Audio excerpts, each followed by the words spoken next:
Hi, I'm Michael Swinford. We thank you for joining us for this edition of the Veteran Voice.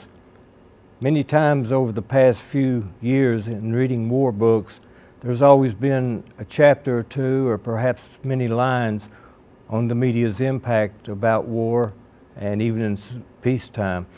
So stay with us today. We're going to explore some of the media and the military. We'll be right back after this.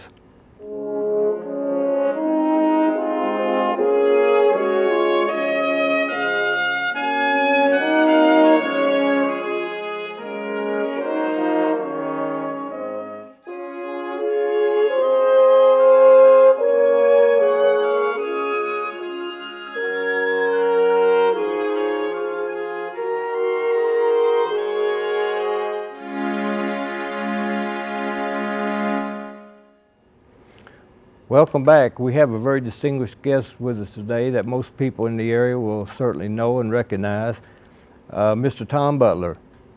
Tom has been in the media for 40 years, is that right, Tom? 40 plus, yeah. And we're going to be discussing this media situation.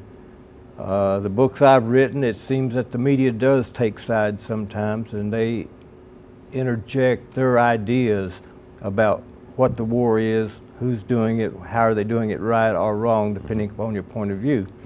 Would you like to elaborate on that, Tom? Well, I don't have any problem with anybody sitting down and writing a book with a point of view.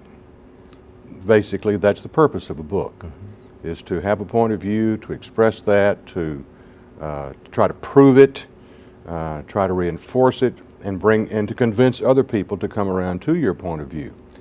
And I like to read those kind of books because I like to read people who have strong opinions. Where I have found, and from my perspective, is that those who profess to be reporting factually, accurately, from a somewhat detached point of view, so that they are not necessarily involved in the story, who don't do so, who know the tricks, the buzzwords, the selection of facts to include in a story or to leave out, and yet to claim that they are unbiased. And so sometimes it's a little difficult to tell until someone else gives you a different perspective. For instance, you might see a story on NBC Nightly News. You might turn over to ABC News and see the same story, but treat it in a different way. You might go to CBS or Fox or MSNBC or CNN and compare how those stories are treated.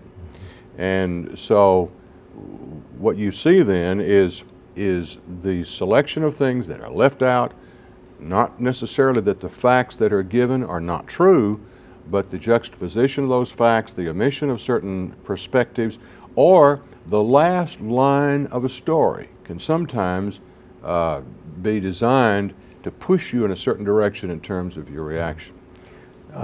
Famous man once said, "What is truth?"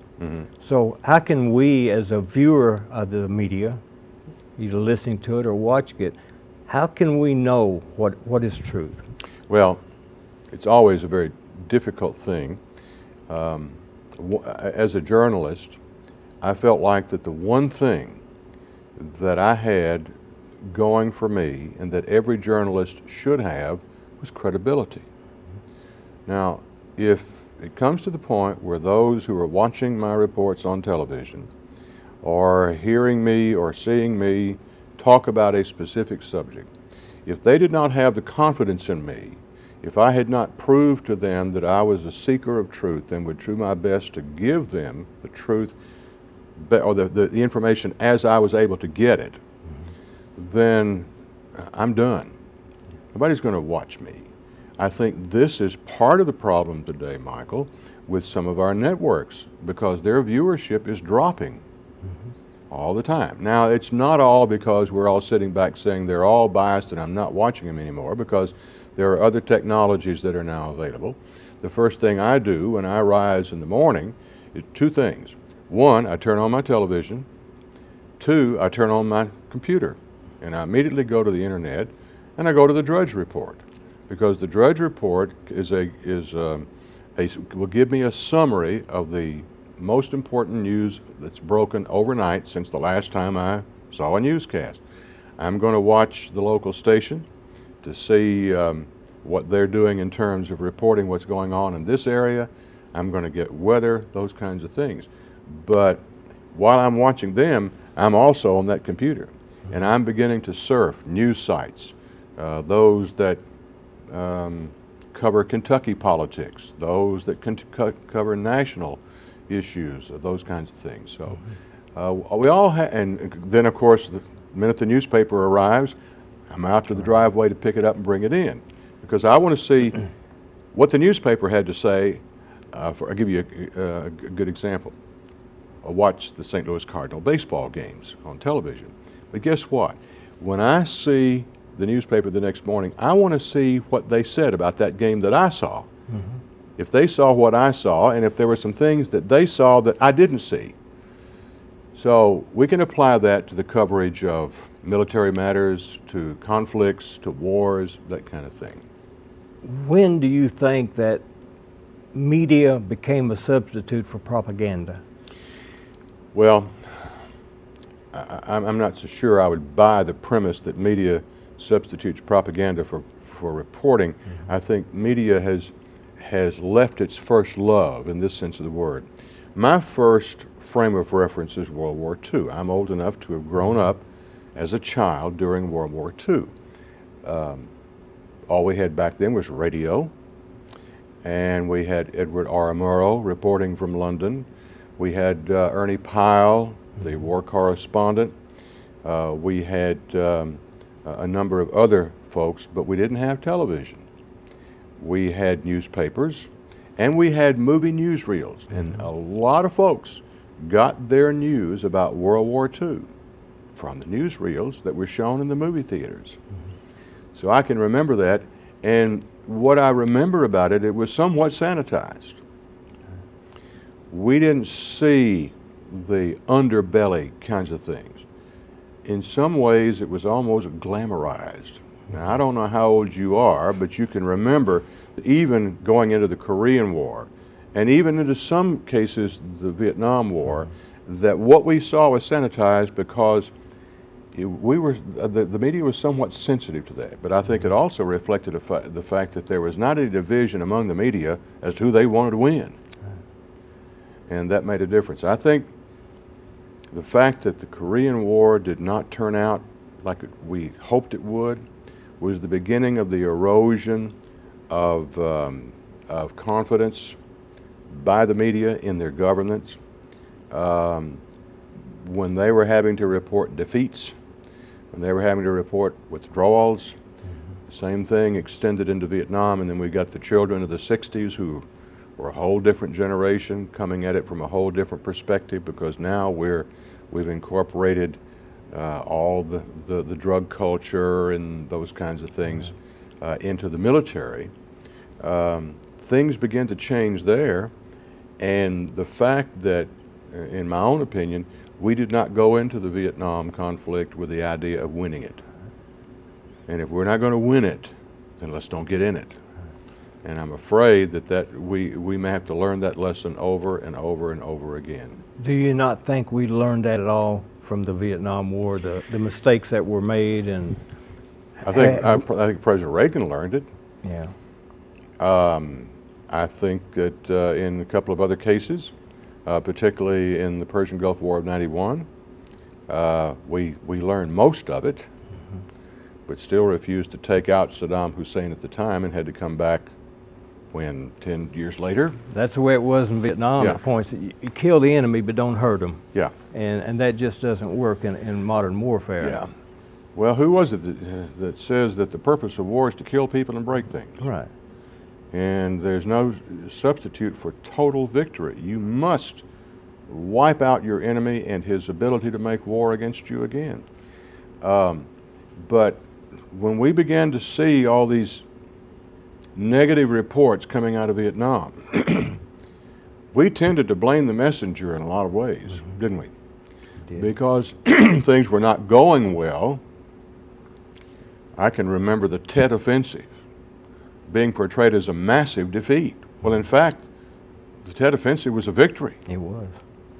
But it was portrayed as a massive defeat, and the images we saw are these people hanging on these helicopters trying to evacuate. It was indelibly etched in my own mind. But what happened was we did blame the media because it appeared that they were not on our side. It appeared that they did not want us to win. Now, granted, there were some who didn't. I can't believe that most of them were against the United States, but it was an unpleasant thing to have to report some unpleasant things. Well, you had such an influx of foreign writers and reporters in the field too.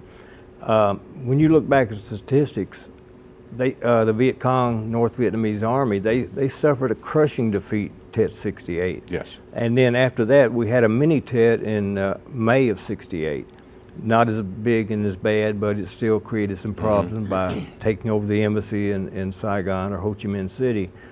But when we were in Vietnam, we'd get the Stars and Stripes paper. And we compared that a lot of times to what they sent us from back home. And sometimes they just didn't agree on it. And it was such a chasm between the two that somebody had to be fudging along the line somewhere. I think sometimes it's a matter of emphasis. If I say about you, Michael Swinford is a good guy, but if I say Michael Swinford is has some weaknesses, but overall he's a fine man. He's passionate about his mission, you know, those kinds of things. You can see the kind of reaction that I produced from those who hear me.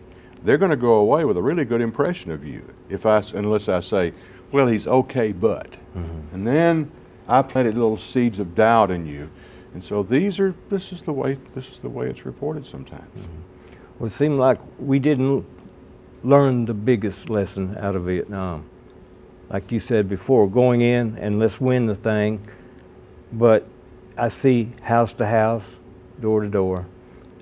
I don't know that we will ever be able to fully win a war where you're treading on, you know, you're protecting the populace, you're trying not to have any damage to the houses and to the people. But we didn't learn that you can't fight that kind of war anymore. It's a different war. And they went right along, and the first Gulf War, that was good. We had an objective, we had a timetable, we had the manpower. It all worked out very well. But then there come a point where we began to get bogged down, if you will. In Vietnam, it was the quagmire. And in Iran and Iraq, where we're going to fight someday, I'm sure it's just a swampy, reeds-filled mud hole, but it's the same thing all over again. And that would discourage a true patriot, I believe. If you can't see the outcome down the road, that can be very difficult for any of us. I noticed just in the last week, George Will, who is one of the most intelligent, conservative columnists, is now saying we probably ought to get out of Afghanistan. Now, it's not that I perceive that George Will does not want to win the war. I think he sees the war as unwinnable. And that it is going to drain us again of our resources. It's going to stretch our military again. And even those in the current administration who, most of them wanted to get out of Iraq, they were okay with staying in Afghanistan. But even now they see there's going to be more required in order to do that. But Afghanistan is just it's a terrible place to have to carry on a military campaign. I'm wondering if at some point we don't hire mercenaries to do our fighting for us. You mean should we, or if well, we do I think we may in a limited situation. We can hire the fighters to go up into the mountains and fight them on their own terms, so to speak. Yeah. Because what we're doing, it doesn't seem winnable right now. Yeah. Well, and those facts tend to, don't you think, tend to skew the way that the media covers these things now? You know, there was a time there when basically Iraq is off the radar in terms of the news media. And we were preoccupied with other things. So the attention that Iraq is not getting, Now it's sort of being shifted to Afghanistan, and all of a sudden, guess what we're hearing every day? The body counts again.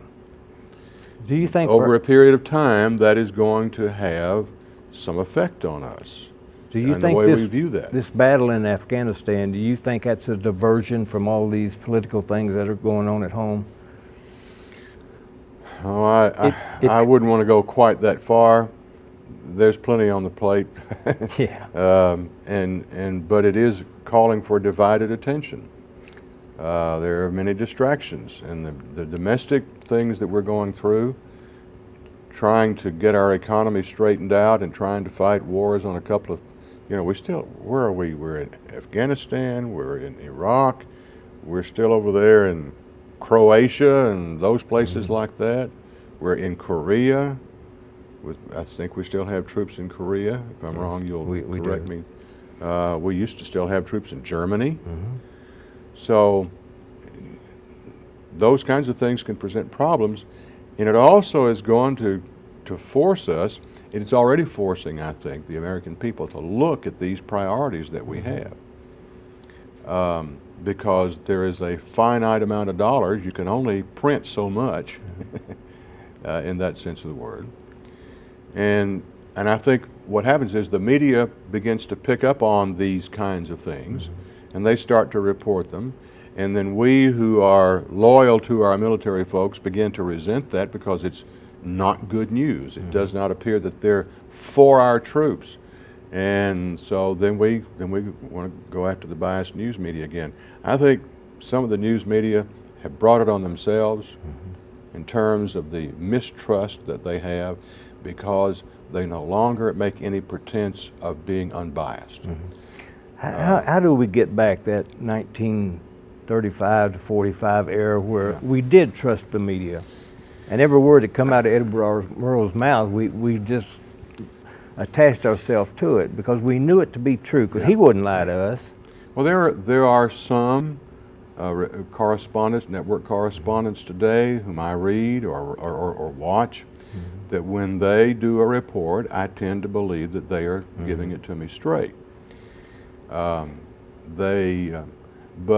as you can probably guess, if I ever lose the credibility that I have as a reporter, it's almost impossible to ever get it back. It is just really very, very difficult. Now that's not the same as getting a fact wrong. It is the perception that not only did I get the facts wrong, but I intended to, or that I'm making a pretense of being objective or unbiased, when in fact I'm not. Don't you think, though, the print media today is becoming more tabloid type because they are losing readers to the internet and other forms? Yeah, and I think that is as much market driven as anything else. The print media and even network television. I remember Tom Brokaw, back before I retired from the television station, saying, our days are numbered. The days of network news are numbered. Now, that's been some years ago, but I tend to think he's right. It could very well be. So I'm not, but I think they're also contributing to their own demise by going, even the television newscasts tend to have taken on a tabloid quality to them. And so it may be that that's the only way that they can get viewers, is to get their attention. So there's some market forces at work here as much as any kind of political agenda. There's a survival mode here, and they're going to try anything that they can. And with the advent of the kind of technology that we have today, with all the bells and whistles that they can bring to bear, they're going to use it. Right. They really are going to use it. So I don't lay all of that to the feet of biased reporting with regard to our involvement in military campaigns. Well, I know in Vietnam, after the 3rd, 4th, 5th year, you could ask any grunt if you could win this war, and 90% of them say no. But now, why was that? I think they were on the ground, first of all. They wasn't in a helicopter circling the battle. And they had a certain rapport, sometimes good, sometimes bad, with the Vietnamese people. They heard what was on the ground. Mm-hmm. And I think they realized early on that we're not going to ever reach the hearts and minds of these people. You can't reach the hearts and minds of somebody that a B-52 just dropped a bomb through their chapel or church. Mm-hmm. That's not the way to do it. But yet it was a very common concept. They come up with new ideas every 6 months. We're going to try this. We're going to try this. But it seems to me that they just kept. It was more feasible to keep trying than it was to stay with anything. And Mm-hmm. withdrawal would have been a good idea. And yet, the thought of our withdrawing from any kind of field of conflict was almost against our nature. Mm-hmm. We didn't back up. We didn't retreat. This was going to be one of the few times in our history that we've ever gotten out of something because we couldn't bring it to a conclusion. I've had a theory for several years now that you have to have the little war in preparation for the big war. Mm-hmm. We tried the M16. They run it through multiple tests forever and ever. But until you get that weapon in a man on the ground, facing fire, returning fire, you do not know exactly what he will do or the gun will do. And in later years in Vietnam, it became a testing ground for new types of things. And of course, the Red Chinese are always sitting up there, biding their time perhaps. Yeah. But we're training for these kinds of wars because when it happens, we'll need everything that we've ever learned, if we've learned anything. Yeah. Let me ask you a question. We've sort of contrasted, from my perspective, how the war was reported in World War II, Korea, Vietnam, and up to the Persian Gulf War. And even though we tend to see some anti-war kind of biases underlying a lot of the reporting, yet the huge number of American people support our troops. They honor them. I've seen applause break out when a soldier walks through an airport. Those kinds of things. So, what do you account for that kind of difference? Because those that came back from Vietnam, they were treated badly. Not anymore. The reason that the Iraqi troops aren't treated badly is a direct result of Vietnam veterans. Mm-hmm. We told them, after we waited and waited and waited for a welcome home, we told them, and our creed is that we'll never let another trooper come home without recognition. We'll never do to them what was done to us. And if you look in most of those scenes where people are waving flags and whatnot, you'll see the Vietnam veterans, sometimes World War II veterans. They're not going to let it happen again. God rest his soul, Larry McCullough had a lot to do with that. Yes, he did. Yes, he did. We attended the ceremony down at Fort Campbell last 3 weeks ago or something like that, where we finally got a welcome home. 40 years late, but we got it. And it got reported on, too. It got reported on it. And this produced, and it seems to me, a groundswell of public attempts to do the same thing. It wasn't just the media promoting it. They found themselves not being able to ignore it and really not wanting to ignore it. This was some good news. This was some positive stuff that's going to leave good feelings in the minds of the viewers and the readers and the listeners and that kind of thing. So here comes not only the Vietnam veterans, but everybody else begins to join the crowd, and everybody wants to honor our veterans. And I'll have to say I like it better than the way y'all were treated. Yeah, I do too. But we talked about this before the Gulf thing ever even started, and we sat down and we actually put it in our charter with Vietnam Veterans of America that never again will one generation turn its back on the other generation. It's not going to happen. And so many World War II veterans have come up to me and said, "We're sorry. We did you wrong in making your war trivial, and we were wrong in not opening our hand out."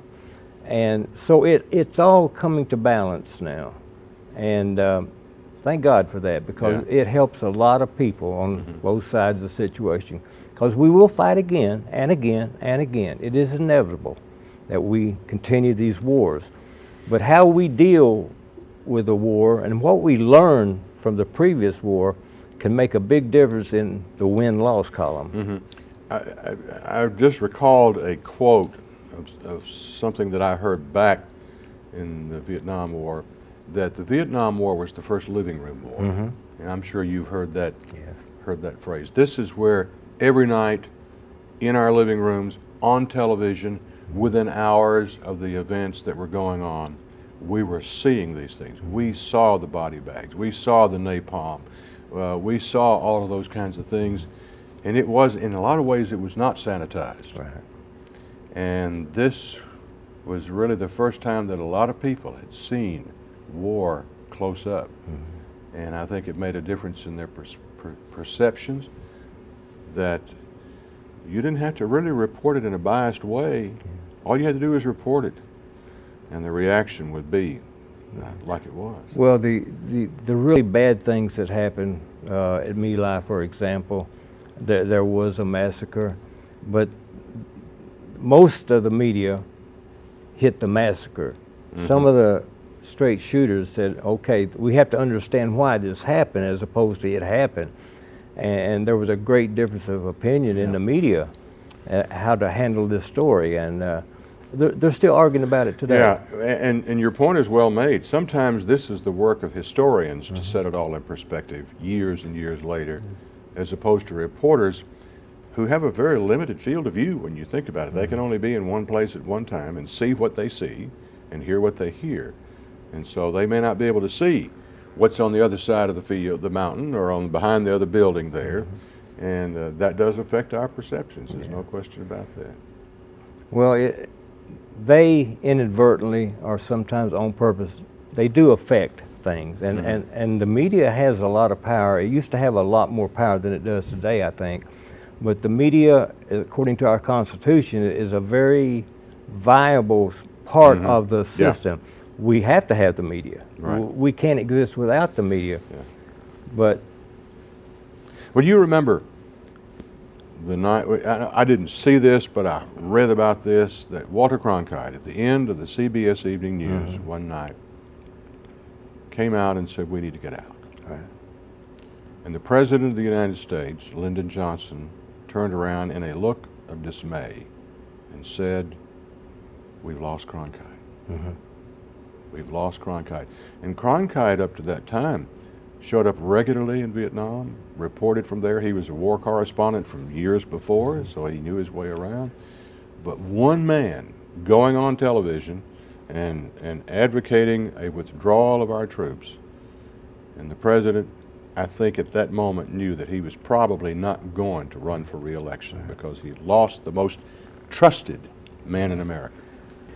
Tom, thank you so much for being with us today. We've learned a lot, and your experience has come to the forefront in trying to understand some of the things about the Moody. I appreciate the invitation. All right. Let's do it again. Let's do it again. This is Michael Swinford. Thank you for joining us today on this edition of the Veteran Voice, and we'll see you next time. So long.